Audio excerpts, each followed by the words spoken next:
Tonight no ar. Eu amo que a gente já abre a tela e já revela o nosso convidado de hoje, Felipe Castanhari. Por quê, gente? A gente vai falar sobre ciência hoje no Tonight. A gente nunca acompanhou tão de perto, né, o trabalho dos cientistas, principalmente quem está envolvido na produção da vacina contra a Covid-19. Mas claro que as pesquisas vão muito além, como a gente viu na nossa introdução, e a gente quer discutir hoje justamente isso, a ciência do nosso dia a dia, porque ela é tão importante. Castanhari, o canal Nostalgia no YouTube, tem o Mundo Mistério. Bem-vindo. É um prazer ter você aqui. Eu achei legal que você falou sobre cientistas e me citou como se eu fosse um, mas eu não sou. Acho bom deixar bem claro, mas eu sou um grande entusiasta e divulgador científico. É isso que eu ia te perguntar. Por quê? Divulgar a ciência é um trabalho muito difícil. E em 2020 foi um trabalho extremamente importante. Então eu queria que você contasse um pouquinho sobre o seu trabalho e falasse sobre o ano de 2020. Foi um desafio? Foi um desafio primeiro pela pandemia, né? Você manter a sanidade mental para conseguir continuar produzindo já é, eu acho que o maior desafio de todos, mas a questão da ciência, eu acho que ela nunca foi tão importante, divulgar ciência, e eu não estou sozinho nessa, existem inúmeros canais no YouTube, inúmeros jornalistas, pessoas que estão focadas em tentar explicar a ciência, que eu acho que essa é a grande questão para o público mais simples, para um público que não tem uma linguagem tão complexa, e a gente precisa se esforçar para fazer isso, porque não é fácil. E eu acho que eu acabo me dando bem nessa área justamente por não ser um cientista. Então, para que eu entenda aquele assunto mega complexo, ele precisa ser simplificado. E aí eu conto com a ajuda de cientistas, de infectologistas, enfim, dependendo do assunto, a gente sempre tem um especialista que vai pegar na minha mãozinha e vai falar, A mais B igual a C, 1 mais 1 igual a 2, mas por que A mais B igual a C? E aí ele vai me explicar. E uma vez que eu consigo entender aquilo, eu sinto que o meu público vai entender. Porque o meu público talvez tenha o mesmo QI que eu, que não é lá muito alto. Eu lembro que é importante falar isso sobre os especialistas, porque é isso, às vezes as pessoas veem na internet, a galera que divulga a ciência, que divulga essas pesquisas e falam, por que eu vou ouvir você? Mas é importante saber desse trabalho de bastidor.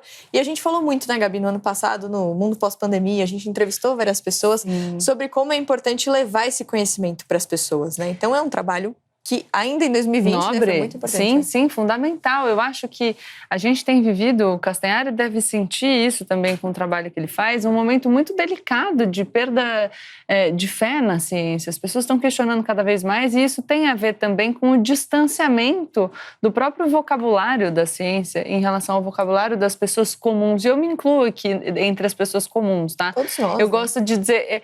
E eu acho que junto disso, tem uma questão do menosprezo da ignorância, da ridicularizzação da ignorância como se fosse um traço depreciativo de caráter, quando na verdade não é isso, né? Se a gente voltar para a apologia de Sócrates, o mais sábio é aquele que sabe que não sabe nada.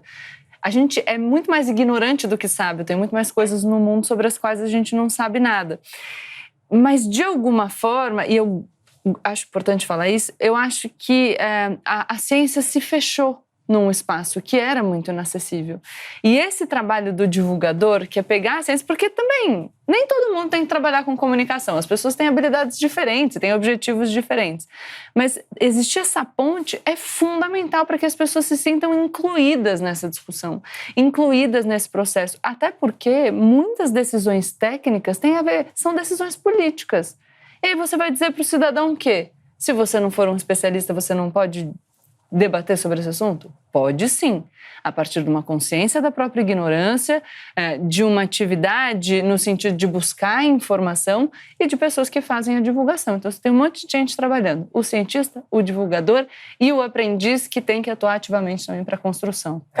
Quando pessoas que sobem no poder e não entendem muito bem como a ciência funciona e começam a negá-la, isso cria um grande problema. Porque essas pessoas que deveriam incentivar a ciência, ajudar a propagar esse conhecimento científico, elas se tornam um exemplo. E quando você tem essas pessoas no poder e elas tomam decisões políticas baseadas em achismo, isso cria um problema maior para todo mundo. E a gente viu um movimento muito forte de negar a ciência em 2020, ainda em 2021, Karnal. Então, como atingir essas pessoas? Dá? É difícil. A Gabriela advertiu para a gente não ter vergonha da ignorância, assumir a nossa ignorância como uma condição para eu aprender mais, citando a apologia que Platão faz de Sócrates. Mas eu também queria ver o outro lado, não tornar o conhecimento ridicularizado. Então, quando eu olho para um médico, eu entendo que ali estão 5 anos de curso superior, 2 anos de residência, 2 anos de especialização, décadas de leitura. Ele não é Deus, mas ele está muito mais próximo do conhecimento do que eu. Então, eu não posso duvidar. Claro, como paciente, eu posso perguntar, eu posso questionar, mas muito cuidado, né? Nós precisamos reconhecer o tempo que leva para formar um cientista. Então, por que a Coreia do Sul é um país desenvolvido? Mais de 4% do PIB em ciência e investimento. Por que o Brasil está onde está? 1,3%. E caindo. Esse ano o Ministério da Ciência vai ter menos verba do que há 2 anos. Isso explica nosso subdesenvolvimento. É preciso formar cientistas, isso é uma vocação muito específica e leva muitos anos. Por isso que a gente fala tanto sobre a importância de investir em ciência. Sempre que a gente conversa sobre isso, muita coisa para conversar. Eu sei que tá todo mundo ansioso, a Gabi já tá aqui, ó. Me chama, eu quero falar um negócio. Tem muito tempo pela frente pra gente conversar aqui no Tonight de hoje. Por quê? A gente tá falando sobre ciência, mas não só a ciência do nosso dia a dia mesmo. Então a gente vai conversar bastante, você sempre com a gente na hashtag CNN Brasil Tonight, acompanhando a gente em todas as nossas redes sociais. O Castanhari vai ficar com a gente até o fim do programa, não sei se te avisaram isso antes. Não avisaram, mas estou feliz de saber. Não, mas vai ficar aqui. Vamos. Por quê, gente? Quando a gente fala de ciência, a gente está falando do nosso dia a dia. Por exemplo, o celular que você compra, que você vê na vitrine, tem um esforço de uma equipe que trabalhou para criar aquele celular, a televisão que você também tem na sua casa. Vamos ouvir agora, então, deixa eu ver aqui quem que a gente vai ouvir. A Sônia Guimarães, ela é pesquisadora e doutora em física e ela explica um pouco sobre isso pra gente, olha só. Quando você tenta fazer a pergunta, por que esse carro não anda mais rápido? Um cientista desenvolveu um método para ele andar a uma velocidade tão alta que se ele fosse colocar uma asa, ele poderia voar. Então, tem cientista atrás disso tudo, por exemplo, no caso do carro, auxiliando engenheiros, então tem cientista atrás de engenheiros. No desenvolvimento tecnológico, tem cientistas desenvolvendo materiais para que a tecnologia chegue no nível que tem agora e o céu é o limite, tá? Nada disso vai parar. A ciência é a base do desenvolvimento tecnológico. Ponto final. Obrigada, Sônia. A Sônia abrindo a nossa rodada de entrevistas aqui. Agora eu queria falar um pouco sobre erro, né? Porque a gente sempre fala sobre errar e a ciência não é perfeita, né, Castanhari? O erro, inclusive, faz parte do processo para você chegar numa hipótese, numa conclusão. É essencial, né? Inclusive, algumas pessoas não entendem muito bem como o método científico funciona. E é importante explicar que se um pesquisador ele está tentando buscar a verdade sobre algo. E aí ele vai lá e cria uma hipótese e vai fazer um experimento para testar essa hipótese. Quando ele chega num resultado, um outro cientista que odeia ele e quer muito provar que ele está errado, ele vai fazer um experimento ainda melhor para ver se ele consegue chegar num resultado igual ou num resultado diferente para apontar para a cara daquele sujeito e falar, você errou. Porque ainda tem essa questão do ego e é muito importante que as pessoas saibam que isso existe. Então, se esses 2 cientistas, que podem se odiar, fizeram experimentos diferentes e chegaram no mesmo resultado, aí podemos dizer que, opa, existe algo ali. Então, esse método científico, onde vários cientistas vão testar aquele mesmo experimento ou fazer experimentos diferentes para ver se eles chegam no mesmo resultado, é uma linha de segurança que faz com que a ciência seja tão incrível e tão assertiva, mas ela nunca pregou ser a verdade absoluta sobre tudo. Pelo contrário, ela está buscando a verdade. E a ciência não tem as respostas para todas as perguntas. Ela tenta buscar, sempre alegando e entendendo que sim, existe muita ignorância na ciência, porque não sabemos tudo. Não tem como. Não tem como, a gente quer tentar descobrir. Agora, Gabi, o que a gente viu também em 2020 é muita gente só acreditando, entre aspas, na ciência quando a ciência diz o que eu quero ouvir.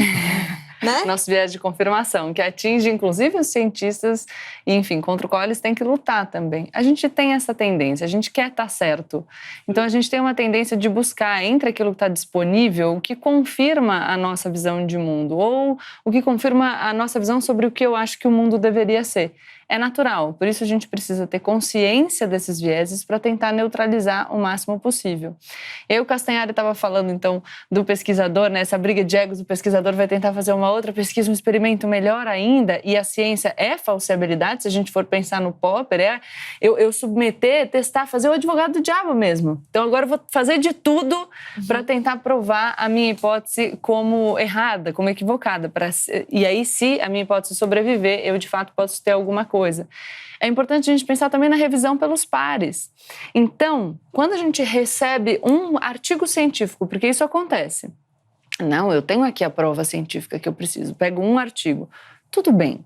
Mas esse artigo foi publicado por quem? Quais são as credenciais do pesquisador? E aí, me referindo à fala do Karnal, quando eu falo das credenciais do pesquisador, quando a gente fala da formação técnica do médico, a gente não está falando que são seres humanos superiores. Que eu acho que isso talvez seja um problema de um Brasil com uma história de acesso à educação só pelas elites. Não é um ser humano com um valor diferenciado, é só uma pessoa que sentou e estudou por muitos anos.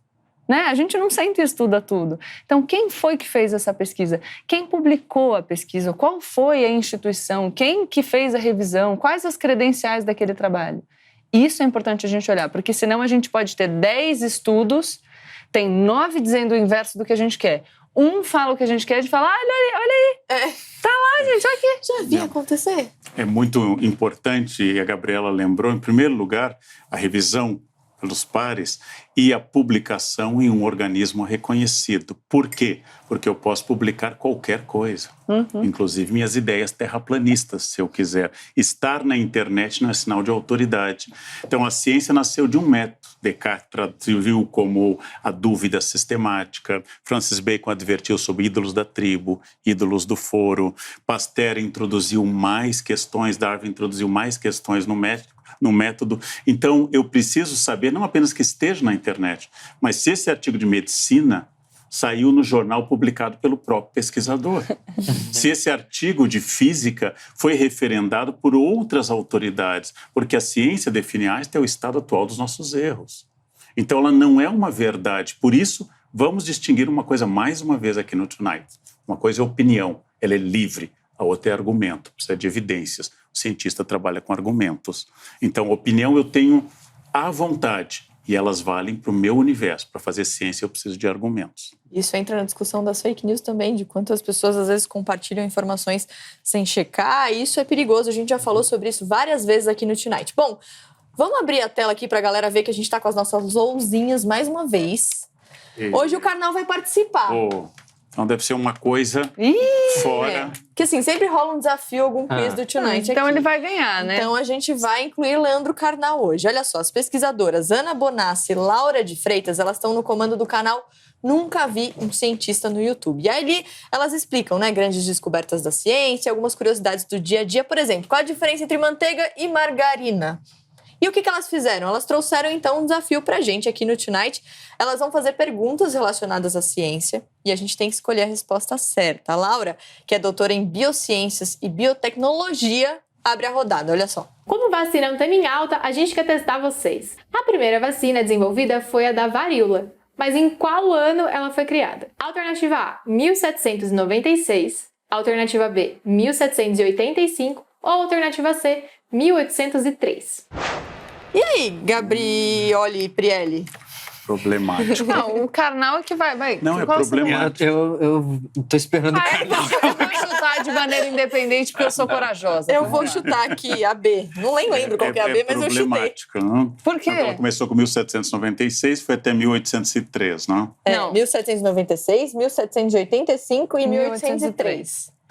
Vai, Karnal. É um problema. Eu vou colocar o início das pesquisas do Dr. Jenner. Mas, quando? Para de copiar. Não, eu não copiei, eu já respondi. Mas Quando é um problema. Mas é um problema. Vamos ver. O que todo mundo respondeu? Aí. Que é isso? É um C. É um peixe. Eu não sei com Tem mais parentes. uma orelha, olha. É um problema. Eu já fiz um vídeo sobre a origem da vacina. Eu deveria saber essa informação, mas eu sou muito ruim com Que data. ano, gente? Eu não lembro. Eu nada. chutei, antes de todo mundo, queria se eu acertar, eu O quero palmas pra minha B85, coragem. é isso? O B85. 1785. Vamos ver a resposta, então. Ela conta pra gente, olha só. A resposta correta é a alternativa A, 1796. Embora o conceito de inoculação, que é colocar micro-organismos no nosso corpo, já fosse conhecido há algumas centenas de anos no Oriente, era um procedimento perigoso porque pegava a doença de uma pessoa e colocava em outra. Mas foi Edward Jenner, um médico inglês, que criou uma forma segura de fazer isso a partir da varíola de vaca. Ele observou que as mulheres que ordenhavam as vacas doentes pegavam a varíola de vaca, mas ficavam protegidas contra a varíola humana. A partir disso, ele criou uma hipótese de que o pus das feridas da varíola de vaca continha o que deixava as ordenhadeiras protegidas. E ele testou essa hipótese inoculando o pus das feridas das vacas em um menino de 8 anos. Alguns dias depois, ele inoculou o mesmo menino com a varíola humana e ele não ficou doente.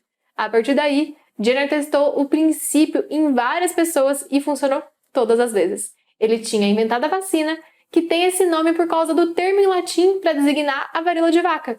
Variolae vaccine. Ninguém acertou, começamos aqui, ó. Super Mas mal, o Karnal tudo já bem, a gente disse que vai é recuperar. controverso. Você quer que eu advogue para você, Karnal? Só para lembrar uma coisa, Luís XVI e sua esposa foram inoculados contra a varíola. Em 1796 eles já estavam mortos, foram executados em 1793. O Dr. Jenner começa suas pesquisas e, de fato, ela tem absoluta razão, ele continua tudo isso. Esse é um problema saber o que significa o surgimento da vacina ou o conhecimento do princípio, mas é correto, submetendo as regras do jogo, seja elas quais forem. Como assim, Karnal? Eu estava pronta aqui para entrar nesse curso. Eu sou descendente alemão, e se há uma autoridade eu obedeço. Bom, gente, a gente fez essa brincadeira também com os nossos seguidores lá no Instagram. A maioria escolheu a alternativa C, junto com o Castanhari. A opção correta foi a menos escolhida, a letra A, né? 1796, mais de 1.700 pessoas erraram e só 911 seguidores acertaram. Ao longo do programa a gente vai mostrando aqui as outras perguntas do nosso quiz e a gente também quer saber se você acertou lá na hashtag. Bom, a ciência tem um papel essencial no controle e até também para acabar, claro, com algumas doenças. Mas olha só, os brasileiros são os que menos acreditam no trabalho dos cientistas, é o que mostra uma pesquisa feita pelo Instituto Americano Pew Research Center. Vale ressaltar que esse estudo foi feito com pessoas de 20 países antes da pandemia do coronavírus. Olha aí na tela. Na Índia, 59% dos entrevistados confiam muito na comunidade científica. Austrália e Espanha empatam em segundo lugar, com 48%.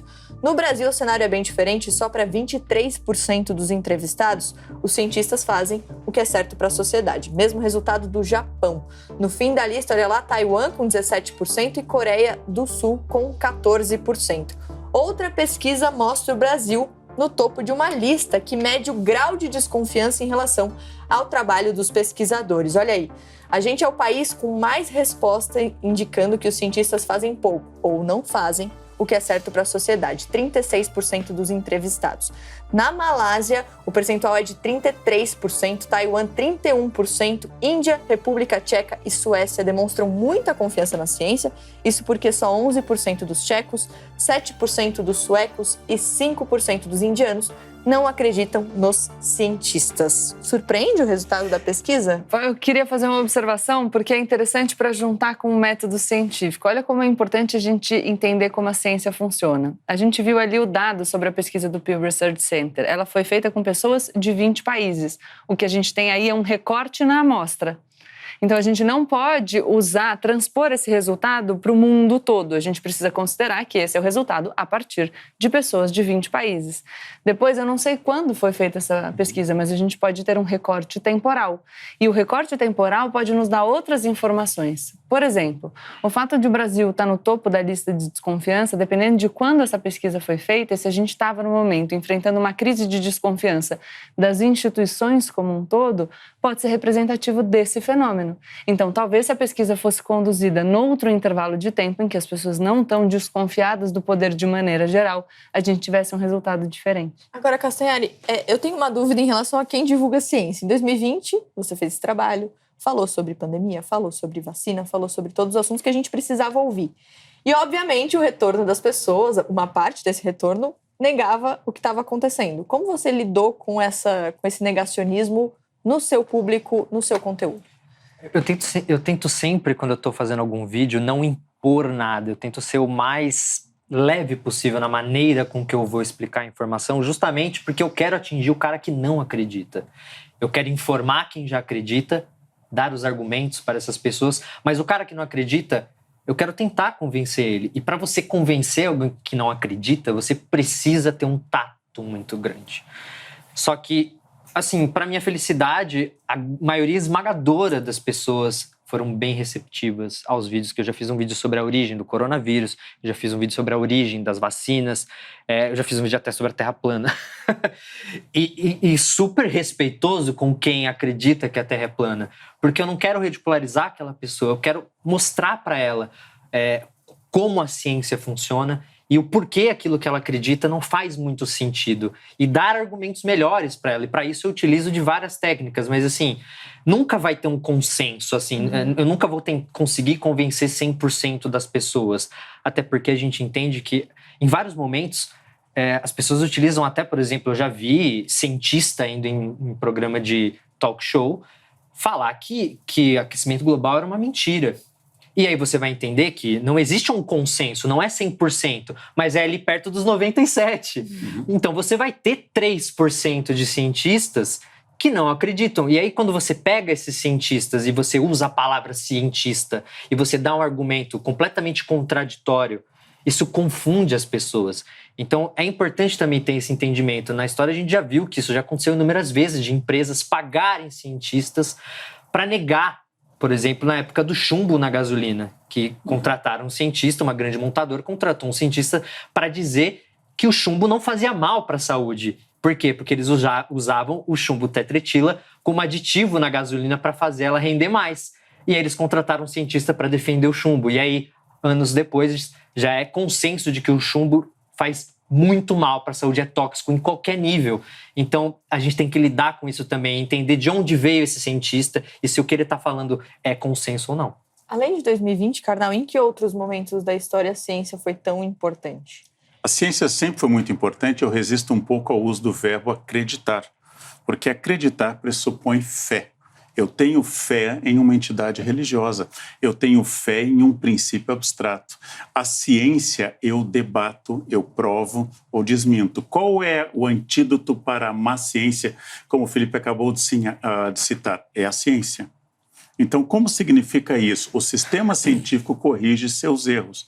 Os cientistas podem ser venais, ou seja, podem se vender para grandes corporações, os cientistas podem ser preconceituosos, os cientistas podem ser racistas, não deveriam, mas podem ser. Quem é que substitui a má ciência pela boa ciência? São os cientistas. Então, eu tenho crença, por exemplo, em anjos. Quando se trata de uma vacina, eu tenho experimentos que são medidos com planilhas, com um grupo de placebo, com um grupo escondido, cego. E aí eu vou fazer uma experiência e essa experiência vai indicar um resultado que não é permanente. Não é permanente. Afinal, Newton refez várias coisas que Galileu tinha proposto. Galileu refez coisas que Aristóteles tinha proposto. E no século XX, Einstein e outros refizeram coisas que Newton tinha proposto. Não é porque Newton fosse burro, era o estado atual dos nossos erros. Newton continua sendo muito mais inteligente que muitos que depois dele propuseram coisas. Mas agora eu tenho dados, agora eu tenho um telescópio que vê um buraco negro. Então eu tenho dados que antes eu não tinha. E a ciência funciona assim. Eu não acredito em ciência. Eu sempre acho a possibilidade maior dela funcionar. Não tenho nada contra as fés, mas a ciência é a possibilidade maior de funcionar. E a gente viu isso também ao longo da pandemia, né? Porque quando chegou no Brasil em março, a informação que a gente tinha era uma. Ao longo dos meses, a gente foi descobrindo, ouvindo especialistas, ouvindo médicos que estavam fazendo pesquisa, que estavam fazendo testes. A gente foi descobrindo outras coisas sobre o vírus até chegar onde a gente está agora com as informações que a gente tem. Então é sempre importante lembrar disso também. Vamos para o nosso desafio agora? Quem faz o desafio com a gente agora é a Ana Bonassa, que é doutora em ciências. Ela também está no canal, Nunca Vi um Cientista no YouTube, que explica ali os fenômenos da natureza. O tema da próxima pergunta é vida fora do planeta Terra. Vamos ver. Quais as provas de vida já foram encontradas em planetas fora do nosso sistema solar? Alternativa A, a presença de água líquida. Alternativa B, a presença de compostos orgânicos. E alternativa C, não existe evidência. Eu vou olhar ali os dois. Que tem duas ali que... Tá. Bem, vamos lá. Bom, sei lá. Assim. É difícil dizer isso, porque... Eu sou a única que chuta. Vamos lá, então. Vamos ver. Mostra aí. Eu vou no C. Eu pus B. PC. Então tá. Vamos ver, então. A Ana responde pra gente. Olha só. A resposta correta é a alternativa C. Não existe evidência. Essa, na verdade, era uma pergunta pegadinha, né? Por mais que seja excitante encontrar indícios de água líquida ou compostos orgânicos em outros planetas, coisa que é possivelmente real, isso não é a prova de vida fora do nosso sistema solar. Isso tudo são condições que podem estar relacionadas à vida ou não. E ainda faltam evidências para fomentar de fato a existência de vida fora da Terra. Precisamos lembrar que ciência não é tão sobre respostas, ela é mais sobre as perguntas. Bom, a gente fez essa pergunta no Instagram, 1.600 seguidores escolheram a resposta B, que é a presença de compostos orgânicos, mas a alternativa certa, como a gente viu, é a letra C, não existe evidência, só 694 pessoas acertaram, 695, porque eu também. É que quando a gente fala de vida, né, a gente vai analisar a vida como a gente conhece. E a gente precisa de água. Toda vida que existe na Terra precisa de água. Agora, pode ser que O que é vida, né? O que é vida? Um vírus, né? A gente discutiu já isso. Um vírus Pergunta é vida? pegadinha, foi pegadinha, foi bem pegadinha mesmo. Eu estou feliz que eu errei 100%, então minha carreira de cientista está bem abalada. Bom, gente, vamos respirar um pouquinho, tomar uma água. No próximo bloco a gente continua com a nossa competição e também a gente vai falar sobre a ciência que está por trás do desenvolvimento das vacinas. A gente precisa falar sobre isso. Aliás, você sabe a diferença entre remédio e vacina? Não sai daí que a gente volta já já. O Castanhari continua com a gente.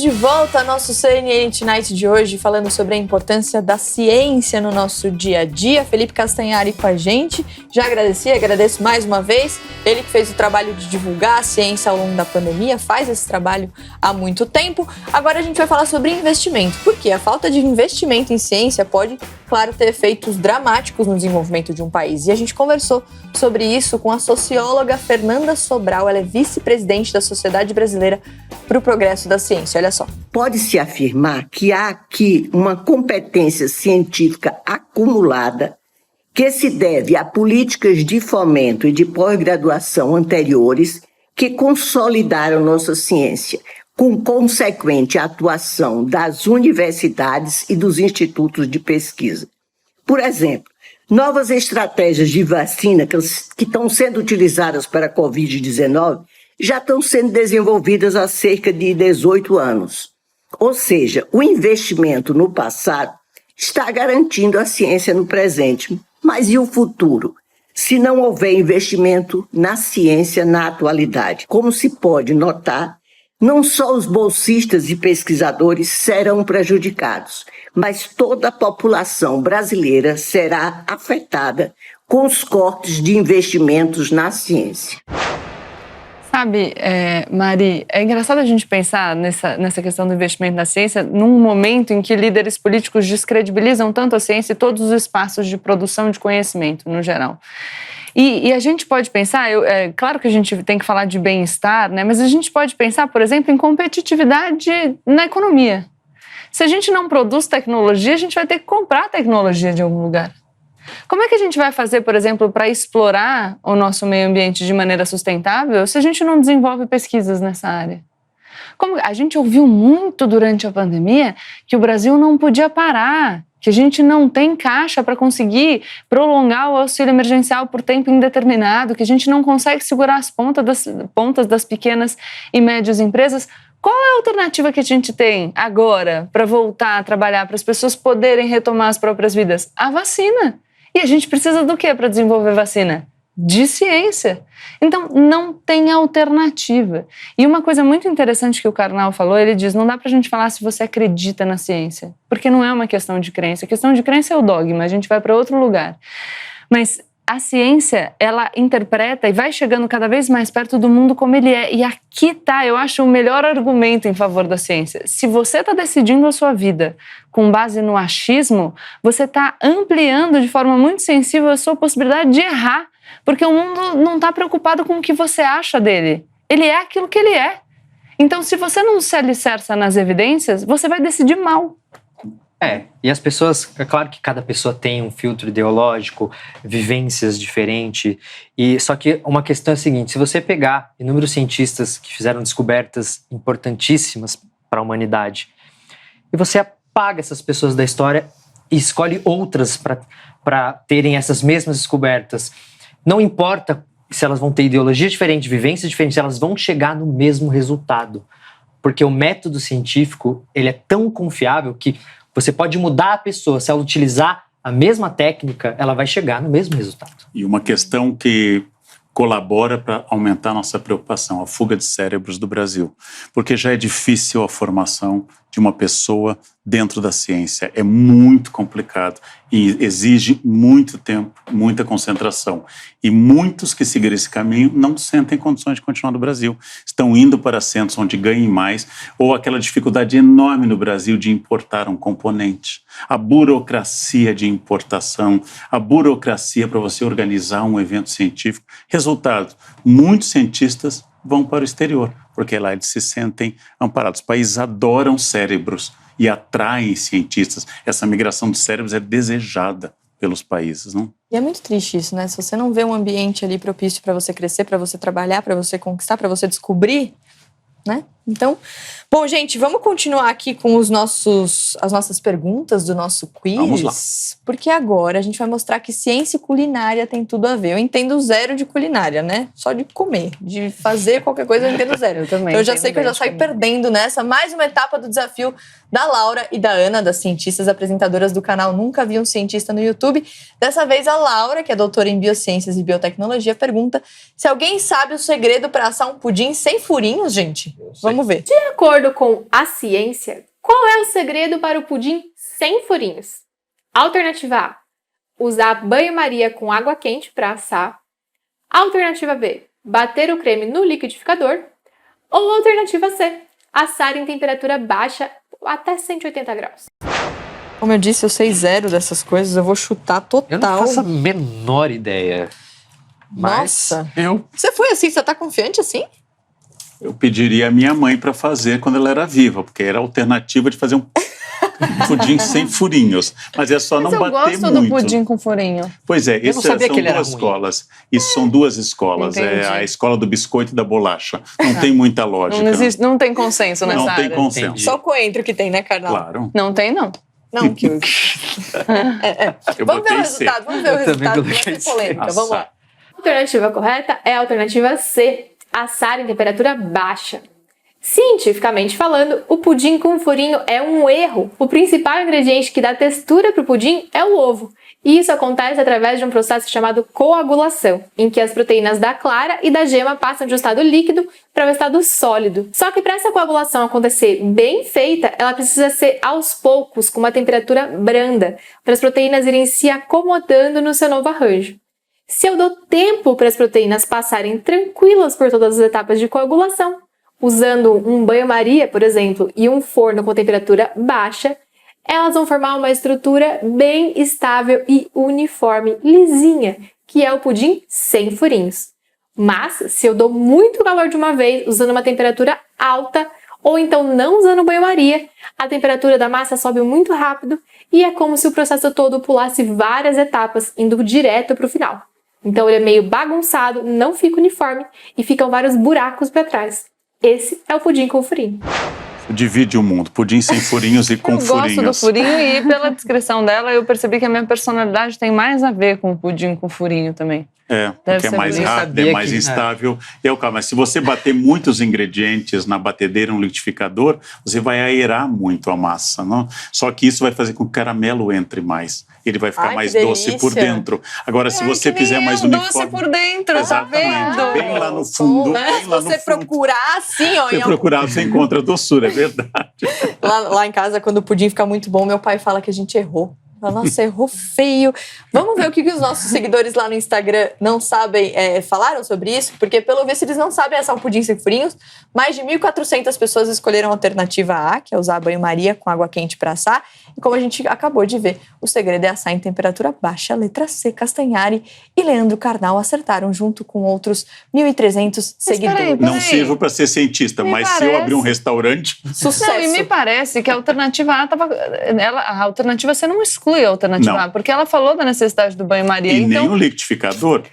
vou dizer uma coisa, essas alternativas aí, essa questão precisa ser anulada, porque o banho-maria também é olha lá. pressuposto. Gente, mas Eu jogo pro Você pode assar sem banho-maria, mas banho-maria vai distribuir o calor melhor. Pois é, então precisa da temperatura baixa e do banho-maria. Então, E E não aí? bater muito no liquidificador. Uma coisa não anula a outra. Bom, depois daqui a pouco o Switcher responde pra gente. Vamos lá, gente, vamos continuar aqui porque a gente tá falando sobre ciência. A gente lembra como 2020 foi um ano desafiador para muita gente, para todo mundo, eu diria, por causa da pandemia. Agora a gente tá falando sobre vacina. Por quê? Vacina é a maior aposta para acabar com a pandemia do coronavírus. A gente nunca acompanhou tão de perto o trabalho para desenvolver uma vacina. Então a gente conversou com a epidemiologista e professora da Universidade Federal do Espírito Santo, Etel Maciel. Ela explica pra gente como as vacinas funcionam. Olha só. As vacinas ainda hoje são consideradas uma das maiores descobertas da humanidade. Nós fizemos essa descoberta há mais de 200 anos. As vacinas são muito importantes, mas elas só funcionam se nós tivermos o que a gente chama de imunidade coletiva. A vacina é diferente de um remédio. O remédio, quando eu estou com uma doença, eu tomo um medicamento para tratar aquela doença. A vacina é uma estratégia de saúde pública, ela é uma prevenção. Nós precisamos tomar, né? A vacina precisa ser administrada antes que a gente encontre esse agente agressor. Pode ser um vírus ou uma bactéria. No caso aqui da Covid-19, um vírus. Carnal, eu lembro que em outro programa, quando a gente falou de vacina, você disse que adora vacina. Você tá ali sempre falando qual é a próxima que eu tenho que tomar.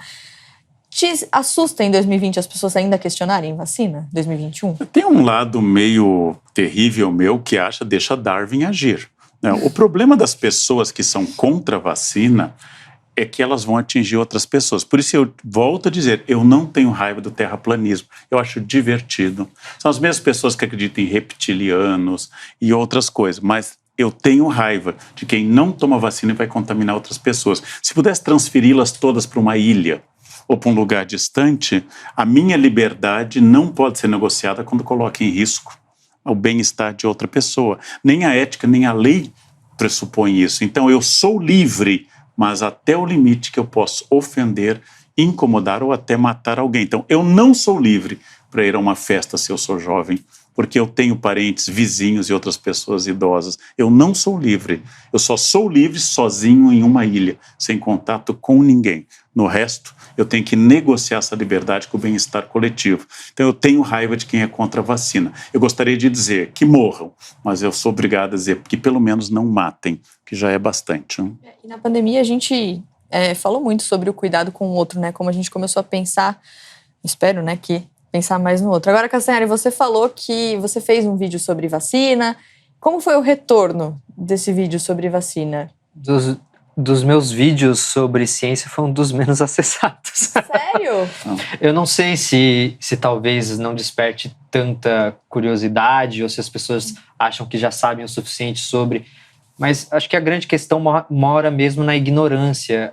As pessoas não conhecem muito bem como funciona uma vacina e aí elas têm medo, e aí questões como estarão implementando um chip do Bill Gates na minha corrente sanguínea, ou então vai alterar o meu DNA, e as pessoas realmente acreditam, muitas pessoas acreditam nisso. Então, como lidar com pessoas que realmente acreditam tão facilmente de que um chip pode ser inserido na sua corrente sanguínea, e não de que a vacina funciona da forma que a gente já cansou de explicar, de que você tem uma coisa chamada memória imunológica, de que quando o seu corpo recebe um vírus que ele já conhece, ele sabe lidar. Isso é uma questão que eu vi. As pessoas falam, mas espera aí, eu tenho anticorpos, eu tenho aquela coisa da memória celular, sei lá o quê, então quer dizer que eu preciso da vacina? Meu corpo já sabe lidar com o vírus. Mas a questão é, o seu corpo ele não sabe lidar com o vírus que ele nunca teve contato. E quando o seu corpo tenta lidar com o vírus que ele nunca teve contato,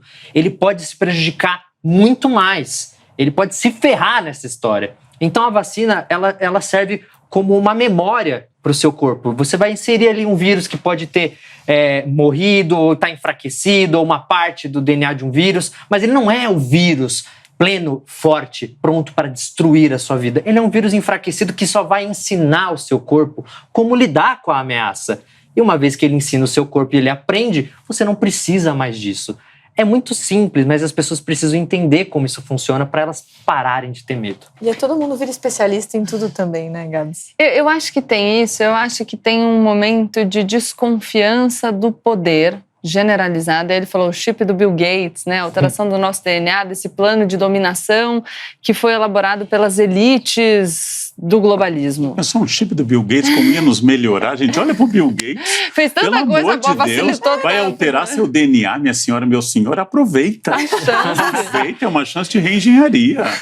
Mas, então, eu acho que tem uma questão para a gente atingir que depende do emissor, né? Porque a gente tem uma politização de todos os assuntos e a vacina está nesse ambiente de politização.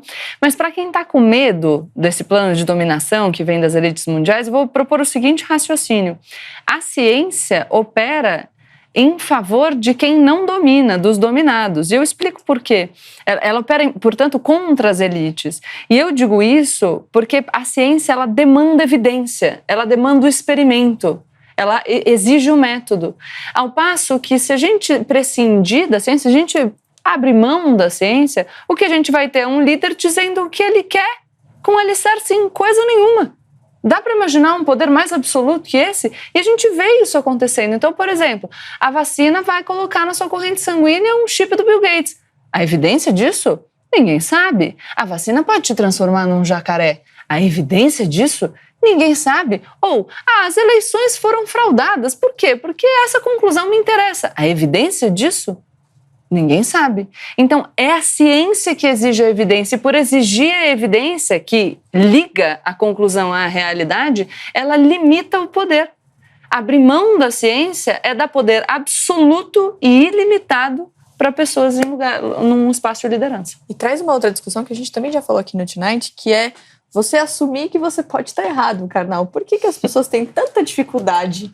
Nós começamos, a Gabriela começou lembrando a apologia de Sócrates, mas eu quero dizer que esses princípios, eles valem para tudo. Em primeiro lugar, não é só para a ciência. Alguém emitiu uma opinião bíblica? Ótimo. Essa pessoa estuda grego koiné do Novo Testamento, estuda hebraico clássico, dedicou-se a estudar os textos originais durante 20 anos, que é um período médio para saber algo sobre Bíblia. Então a opinião daquela pessoa tem mais autoridade. Mesmo sobre Bíblia, mesmo sobre culinária, mesmo sobre bordado, a experiência, gente, é fundamental.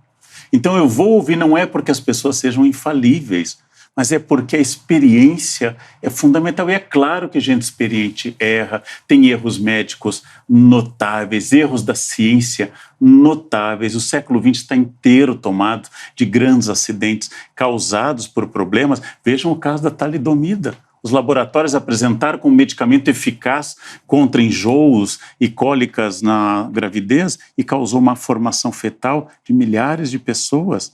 Mas é a própria ciência que vai dizer não foram feitos testes suficientes, não houve grupos de observação, a pressão do mercado fez com que o produto fosse vendido antes de ter. Então, a ciência erra também. E como se corrige má ciência? Com boa ciência. Então prestem atenção, não no grupo de WhatsApp do churrasco, gente, não no tiozão da família, aquele do pavê. Presta atenção em médico, infectologista. Ele vai dar uma opinião. O tiozão serve para dar uma opinião sobre o pavê. E você já sabe qual é essa opinião.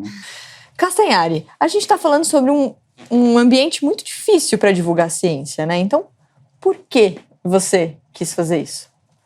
Porque eu sou muito interessado por como as coisas funcionam e a ciência ela apresenta muitas dessas respostas e isso me maravilha, eu fico realmente impressionado e eu cada vez mais gosto de entender como o mundo funciona, até porque fica cada vez mais difícil de pessoas tentarem me enganar quando você entende como funciona. Imagina que há milhares de anos atrás, um rapaz podia chegar com 2 pedrinhas de cristal e falar assim, se você bater as 2 pedrinhas de cristal, você vai flutuar. E aquela pessoa que não tem nenhum entendimento de como a gravidade funciona, de que sabe que é uma lei universal, ele vai, opa, quer dizer, então se eu bater eu vou flutuar? Tá, mas você precisa comprar essa pedrinha. Então, o conhecimento, ele permite que você também não seja passado para trás. Em diversas situações. Ele engrandece, e por eu perceber isso, e por eu sentir isso, cada vez que eu aprendi alguma coisa nova, eu queria que as pessoas que me assistiam também sentissem a mesma coisa. Então, eventualmente, meu canal de nostalgia, as nostalgias acabaram. Eu fiz vídeo de tudo que foi da minha infância. Eu falei, agora o que eu vou fazer? Vou fazer vídeo de história e de ciência, porque ao conhecer a história, a gente também entende os nossos erros e aprende com eles para não cometê-los novamente. E com a ciência, a gente entende como o mundo funciona, como as coisas operam. E isso, para mim, é engrandecedor. E eu queria passar isso para minha audiência. Eu queria que elas sentissem a mesma coisa que eu estava sentindo. Bom, gente, depois dessa resposta, vamos respirar, chamar um rápido intervalo. A gente volta daqui a pouquinho com mais quiz, com mais competição, com mais informação sobre ciência. Não sai daí.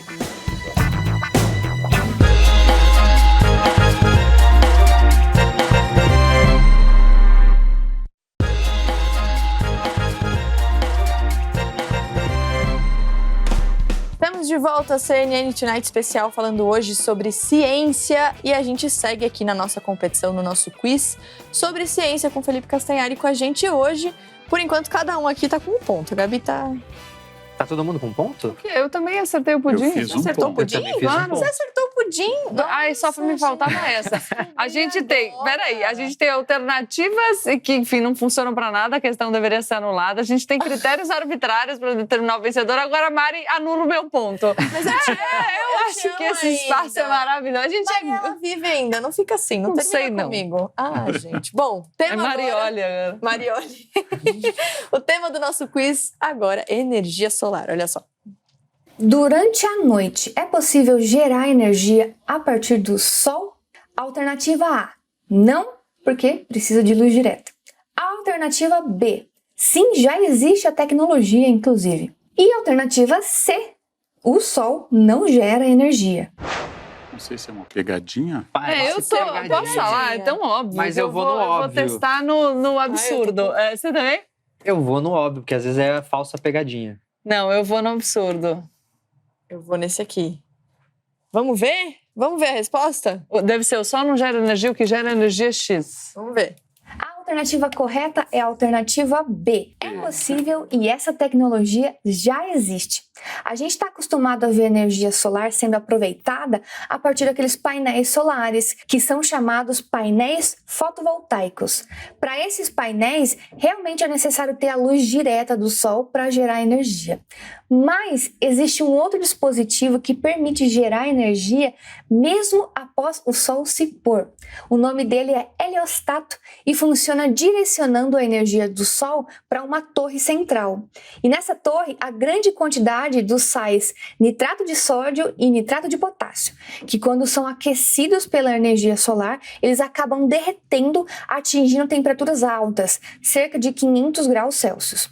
E o calor desses sais derretidos esquenta a água que vira vapor, e o vapor movimenta as turbinas que geram a energia elétrica.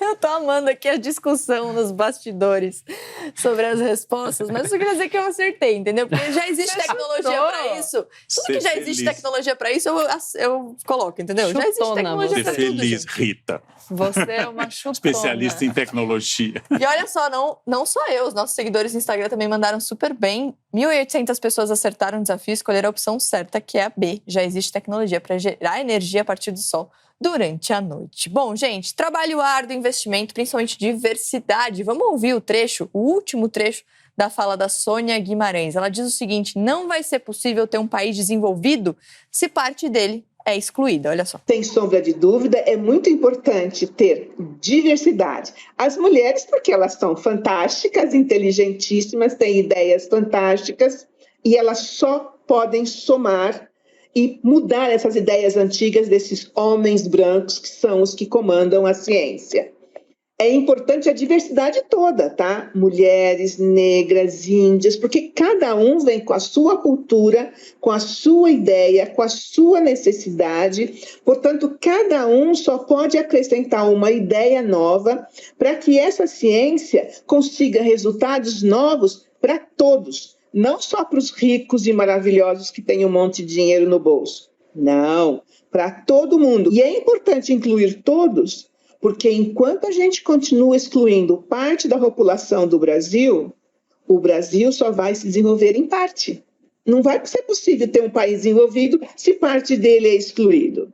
Então, é fundamental ter mulheres, negras e todo mundo. Nossa, a gente assiste a Sônia, a gente falou um pouco aqui sobre comunicação, né? Embora o tema do programa seja ciência, mas a gente também falou sobre comunicação ligada à ciência. E quando a gente assiste a Sônia, a gente vê a profundidade e o valor da mensagem e o entusiasmo. É gostoso ouvir ela falar, e ela fala simples. E isso é muito relevante, principalmente se a gente pensar num outro viés que temos, porque a gente tende a supervalorizar o relato da experiência, em detrimento do dado, porque o relato da experiência ele é vívido, ele é empolgante, ele tem entusiasmo, ao passo que o dado é frio. Ele é mais difícil, é mais duro.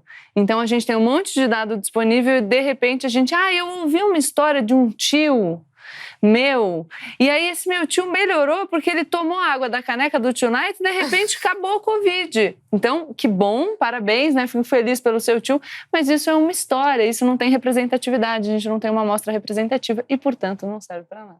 Obrigada, viu, Sônia? A Sônia participando com a gente. Bom, nosso tempo está acabando, mas hoje temos indicação de livro e filme. Eu vou aproveitar para indicar, já que é quinta-feira, o meu podcast, o Na Palma da Mari, que está toda quinta-feira nas plataformas de áudio, podcast de cultura pop e entretenimento da CNN. A gente volta em 2021, primeiro episódio falando sobre animações. E eu já indico a animação que a gente discutiu, que é a animação Soul, que está no Disney Plus, que é maravilhosa. Podia ter me chamado para esse episódio, eu era animador 3D. Perdeu a oportunidade. Nossa, mas não tem importância, Bom a gente saber, ela cria faz um outro. Agora você que se ferrou, porque agora você vai ter que participar de um jeito ou de outro. Gabi, sua indicação. A minha indicação é esse livro, Como Mentir com Estatísticas. É muito interessante porque tem muitas lideranças políticas que pegam ali o desenho de um gráfico e não te dá, por exemplo, o valor das coordenadas e você fica achando que você entendeu o que o gráfico quer dizer, mas você está sendo manipulado. Então esse livrinho é bom para você não cair nessa cilada. Olha a cara dela falando. Karnal. Eu recomendaria um clássico, que é o Discurso do Método de Descartes, para começar a pensar método. Mas que é uma coisa animada, um filme que já vai fazer mais de 30 anos, que é O Óleo de Lourenço, que aliás fala de um casal leigo que decide estudar para curar o filho de uma doença grave e rara. Mas não porque eles eram pais, eles tiveram que se tornar cientistas para conseguir o que conseguiram. Castanhari, além da sua indicação, a gente abre um espaço também para você se despedir, deixar uma mensagem final e a gente agradece também, que foi muito legal ter você aqui. Eu que agradeço o convite. Eu não estava preparado para indicar, então eu vou indicar simplesmente o meu livro preferido, que é Sapiens, Uma Breve História da Humanidade, de Yuval Harari. Eu já li 6 vezes esse livro. Agora em quadrinhos. Tem quadrinhos. Eles estão fazendo também um documentário sobre o livro também. Muito bom. É Estou muito legal. aguardando. E recomendo um vídeo que eu fiz no meu canal, Nostalgia Ciência, sobre a origem das vacinas, para o pessoal entender como elas foram descobertas, como isso aconteceu, com animação, com uma linguagem simples e fácil de entender. Obrigada mesmo, viu? Foi um Eu que prazer. agradeço. Volte sempre, agora no podcast também, que você que se convidou. Eu já me convidei. Problema seu. Gente, vocês também voltem sempre. Infelizmente, o nosso tempo termina aqui, mas a gente segue sempre nas nossas redes sociais. Vocês acompanham a gente, Facebook, Twitter, YouTube, Instagram. A gente está em todo lugar e logo a gente está de volta. Obrigada mais uma vez. CNN, a maior do mundo, líder em independência.